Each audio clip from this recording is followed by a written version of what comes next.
देखिए, एक फंक्शन है ए से बी में, डोमेन है ए और को डोमेन है बी।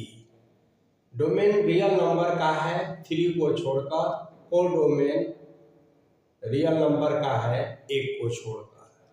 डिफाइन है फंक्शन f(x = x - 2 / x - 3।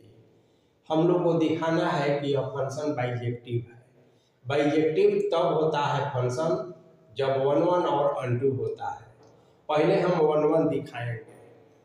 1 1 दिखाने का तरीका जैसे आप लोग जानते हैं कि 2 एलिमेंट ले लेते हैं डोमेन का और f(x1 = f(x2) यानी कि दोनों का इमेज इक्वल ले लेते हैं, यानी कि 1 1 नहीं है।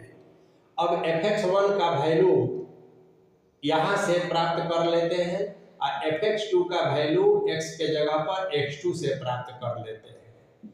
इसको सिंप्लीफाई करते हैं, क्रॉस मल्टीप्लिकेशन कर दिए, सिंपल मल्टीप्लाई कर दिए, कॉमन और जो लाइक है उसको कैंसिल कर दिए। आफ्टर कैंसिलेशन x1 = x2 आ गया। यदि x1 और x2 बराबर आ जाता है तो हम कहते हैं कि फंक्शन 1 1 है।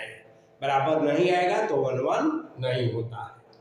अब अनटू दिखाने के लिए कई तरीका है, जिसमें से एक तरीका है कि फंक्शन f(x) जो है इसको y भी कहा जाता है, तो हम f(x) के जगह पर y लिख देते हैं और इसको सिंप्लीफाई करते हैं और इसको सिंप्लीफाई करने के बाद x बराबर क्या आएगा हम देख लेते हैं। तो हम लोगों का x बराबर 3y - 2 / y - 1 आ गया। तो ये 1 1 निकालने का तरीका है। x बराबर व्हाट आ गया। अब यहाँ देखते हैं कि y का वैल्यू 1 नहीं होगा। क्यों? क्योंकि 1 होने पर 1 - 1 डिनोमिनेटर 0 हो जाएगा।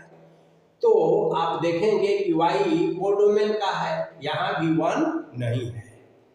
ठीक है, तो इसका मतलब हुआ कि y के प्रत्येक मान के लिए हमें x में एक रियल वैल्यू प्राप्त हो रहा है 3 को छोड़कर। इसका मतलब है कि फंक्शन का को डोमेन और रेंज इक्वल है, इसलिए फंक्शन अनटू है, और 1 1 और अनटू है इसलिए फंक्शन बाइजेक्टिव है।